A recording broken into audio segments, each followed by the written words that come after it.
Back in the shed with the R34 again. It's been a bit of a while. Took a bit of a break from the car, just a bunch of different stuff going on. Doing some odd jobs for a couple of friends' cars. Almost finished these brakes up. I've got these Commodore calipers I've just been powder coating, so this is the last bit I've got to do. So it started off like this and ended up like this. So yeah, went with a nice off-white. Yeah, interesting colour. It's not something I would have personally chosen, but yeah, it turned out pretty well. Excited to give those back to him. So yeah, the R34 itself hasn't had a lot done in the last month. Pretty well took a bit of a breather from the car. I was getting pretty run down, you know, working full time on, you know, as a mechanic, and then spending most of my nights out here trying to get as much work done on this and, you know, filming the videos and all of that.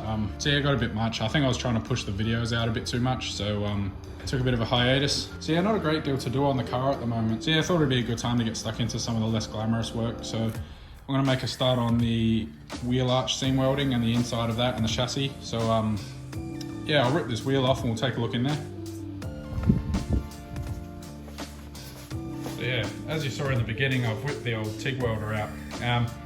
The MIG welder I was using to do all the bodywork was actually my friend's. He was nice enough to leave it here with me for a while. So yeah, massive thanks to Ben for letting me use that. And yeah, no better time to whip the TIG out and get stuck back into that. So it's been a while. I quite enjoy using the TIG. It's just it's a lot more of a laborious process. You know, heaps more prep time and just a little bit more thought process in what goes into it. Whereas the MIG, you just sort of, you know, once you got it dialed in, you sort of just point and shoot and it does its thing. So yeah, anyway, we'll get stuck into it.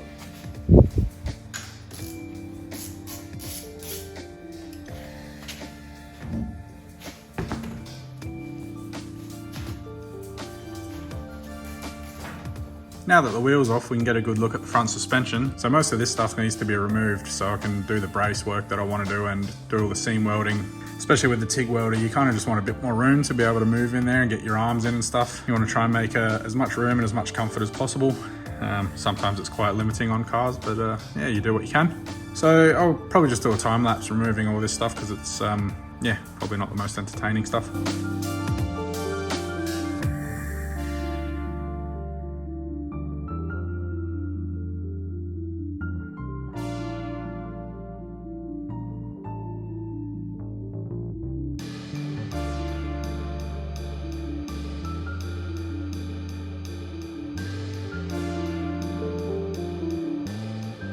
I'd stop the time lapse here just to show you something interesting. You're probably not going to be able to see it on the camera, but you might be able to hear it.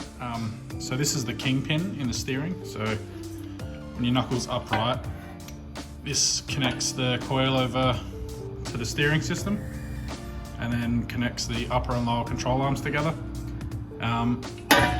So this guy here's your Kingpin. So there's a pin in here, and obviously that's what allows the knuckle to be able to steer.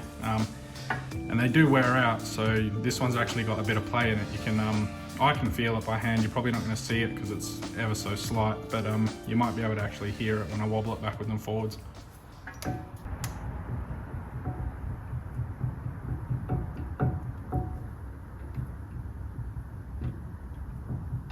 So yeah, anyway, it's pretty faint. But yeah, I guess that's a part of the system that's easily overlooked is the play in this Kingpin.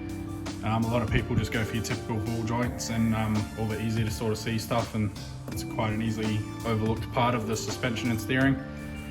I know you can buy new Kingpins for the GTRs, but I'm not 100% sure about the GT and GTT steering setup because this is ever so slightly different. I'm not sure if they use the same part for that because I know the knuckle's different between the two. Anyway, I'll have to look into that, but yeah, just something interesting I thought I'd share.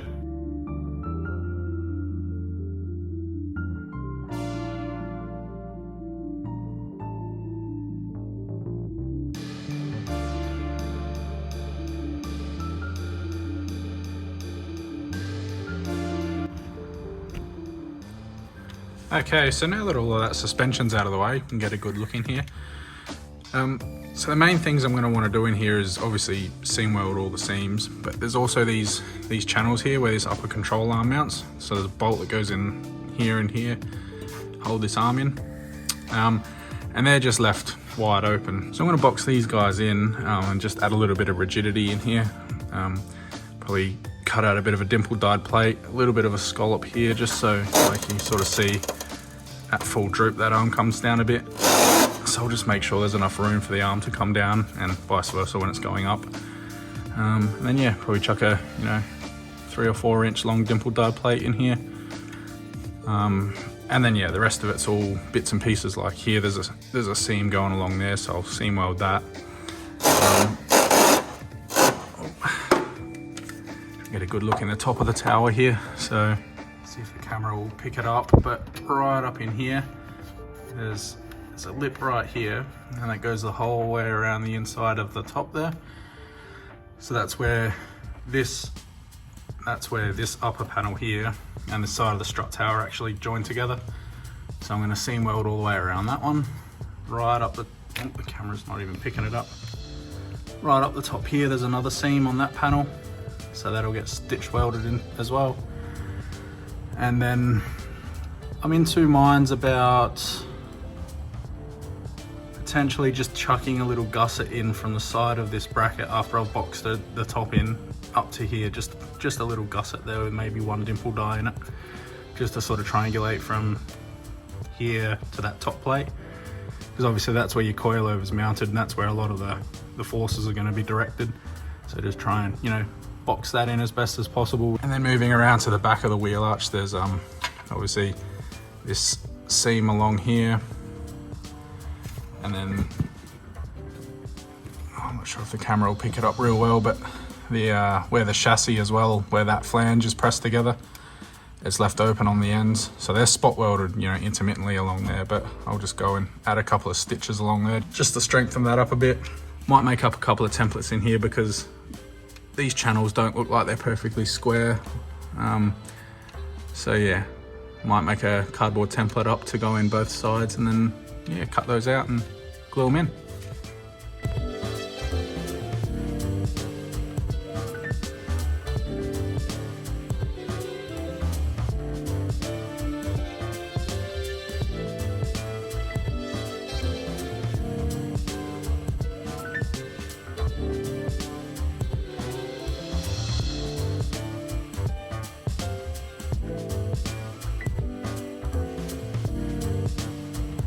So I just finished making these cardboard templates for one of these channels. You can see the top one here sort of wraps around. Right up the top there's a gap there as well, and obviously it's open at the bottom, so it'll allow any moisture, water or whatever might get in there. It can still escape, it's not going to get trapped in there. And then also put a little scallop here for the arm clearance, and you can see the arm goes the whole way up and doesn't touch it. The arm's never going to go that high in actual suspension operation. And then same with this bottom one here, scalloped him out low enough so that the arm can come the whole way down. So yeah, the arm can come all the way down to there, and once again the suspension's never going to get that low. Like the arm in here is almost touching on the body of the car, so it's never ever going to get that low. So it's never going to actually get that low. So there's plenty of clearance both up and down there. Yeah, so that's pretty much all there is to it. I'll go through and mark a center line in both of those as well, so that I've got a point to put the dimple dies on. Then I'm just gonna come over this side and make the two templates up for that as well. So yeah, I'll make the other two cardboard templates out and then get to actually cutting it out of metal.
got these plates all drilled out and dimple dyed now. They turned out pretty decent. So just gonna hit the back sides of them now with some weld through primer just for some extra protection. And yeah, we'll get to chucking them in the car. So I got the brackets tacked in now. Yeah, that was a bit of a mission. So yeah, you can see all the way up the top there. I even tried to do a bit of the seam welding on the top of the tower, but yeah, TIG welding shitty old car metal with, you know, all sorts of crap in between the layers overhead is just a nightmare. So I yeah, got the underside of the top hat done, and then sort of just called it quits on that. I'm just going to wait till I get a MIG welder. But oh, this is going to be hard to see without the torch. You can see on this one here, it's nice and open up the top there. So you know, any moisture that gets flicked up in the wheel arch can drain all the way, you know, can drain properly all the way out there through the bottom. And then same for these ones here. This is completely open on that side, and then there's a, let's see if I can get some light on the bloody thing. So yeah, there's this, you know, 7 or 8 mil gap down the bottom there that the water can drain out of, and this one's completely open on the bottom.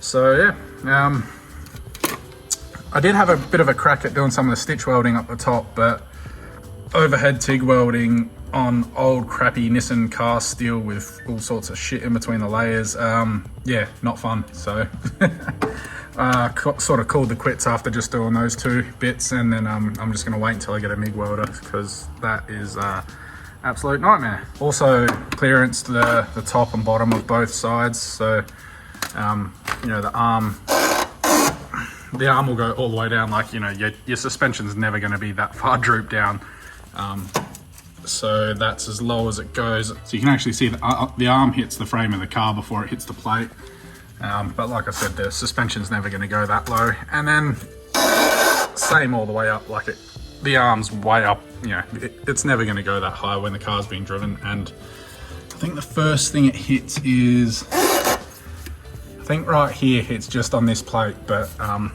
like I said, that, yeah, your suspension's never going to be up there, so I don't have any dramas with that whatsoever. You know, this is just a placeholder, this arm as well. It'll be getting Cusco upper control arms at some point. Yeah, relatively happy with that. It's coming along. Yeah, I'm just going to wait until I get the MIG welder to send these the whole way in, because it's just not worth it. And my TIG torch is stuffed now as well. I've got one of these flex head, and yeah, it's not supposed to be that loose. So there's basically just a really thick coiled copper tube all the way up there that's what enables it to flex, and then that's where all your voltage and amperage gets sent through.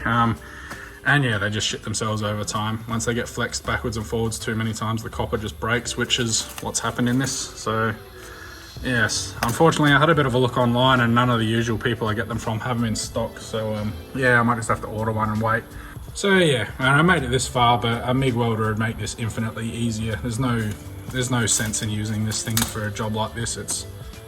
They're in there, they're tacked in for now, but I'm not going to send myself crazy trying to TIG the whole things in. That's enough of that. I'm, like I said, pretty happy with the progress so far, and yeah, probably just going to call it, unfortunately. I'm not going to get a MIG welder anytime soon. Not much other crap going on at the moment, so that'll have to wait. We'll pick this back up once I've got that all sorted and ready to stitch weld the rest of it. Here's a bit of bonus footage for anybody that enjoys nice tools. Decided to give these, I don't know how you pronounce it, Nepros. Anyway, it's KTC's, which is Kyoto Tool Company. It's their premium range of tools. And yeah, I thought I'd give them a shot. I just picked up a couple of screwdrivers and a ratchet just to check them out, see if I like them. And yeah, absolutely blown away with the quality. Like, these are nice wooden handled screwdrivers. Like, I'd almost be upset if I got them dirty, to be honest. They're that nice. Yeah, absolutely amazing. The stumpy one's not strikeable, but these, the larger ones here, got strikeable ends on them, and like, they look like they belong on display, to be honest. They're too bloody nice. Yeah, and then this guy here, like, and the packaging as well, like, absolutely unreal, this.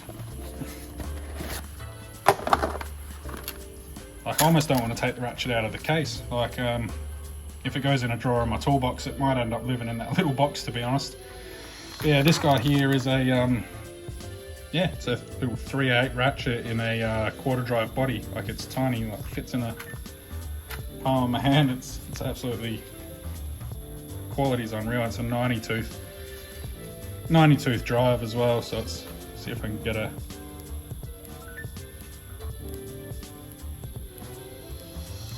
the camera's picking that audio up, but yeah, it's real nice fine teeth as well. The engagement's super, like, there's no backlash on the engagement. It's just, anyway, nerding out over a ratchet. I really enjoy that stuff. So yeah, bit of bonus footage for anyone that's into that stuff. And also there's been a few new subscribers recently, which I've been pleasantly surprised about, considering I haven't been maintaining the YouTube channel at all. You know, it's no Adam LZ spec thing, but probably had about 40 or 50 odd subscribers, considering I haven't uploaded a video in God knows how long. So yeah, that's been really good. So if anybody's been sharing the videos around at all, or just showing their mates or whatever, like, it means a lot. Really appreciate it. So yeah, thanks heaps. And hopefully I'll upload something relatively soon. You know, I'm not gonna push to get videos out weekly, because the quality of the content's just gonna diminish. So yeah, I'll try and keep it up. I'll upload once I've got something useful to show people, and yeah, catch you on the next one.